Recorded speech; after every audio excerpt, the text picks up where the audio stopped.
আসসালামু আলাইকুম এভরিওয়ান। তো উদাহরণের সন্ধ্যা পরে ঠান্ডার মাঝে খুব ঠান্ডা লাগে, আরো দরকার সন্ধ্যার পরে খুব একটা মজার খানি আজকে রেডিওর। তো যাই হোক, দেখে খাইয়াটা কিলা লাগে লগে আমার আছেন আশরাফ মজুমদার এবং আমার রাইট।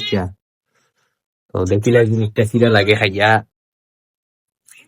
হম অত কড়কড়া হয়েছে আর তো মজা হয়েছে ভাই। ঠান্ডার সময় খাইলে সেই স্বাদ। সেই স্বাদে তো যাচ্ছে। আশরাফ মজুমদার আছেন দোকান লোকে চুলুল খাড়া করি বইছেন আমার আশরাফ মজুমদার ভাই, খাওতে তুমি খাইয়ার ভাই খুব ঠান্ডা লাগে রুম নাই আইছি। দিনে তো দুইবার নেওয়া লাগবো আর এই শীতের দিনে নাও না তে আর শুনলো গ্রহণ করবো। ইস ইস হোক্কা গাই খানদেশ রইছে আর এবার সাহায্য কি চা পর দেখানি আপনারা সন্ধ্যা পরে খালি খানি আর খানি। সর্বশেষ আমরা চা দিয়া শেষ করলাম ভিডিওটা। অবশ্যই ভালো লাগে লাইক কমেন্ট করবা, শেয়ার করবা। ভালো থাকা। আর এবার আমরা আশরাফ মজুমদার ওরফে উইকি আছেন আমরা লগে। আসসালামু আলাইকুম।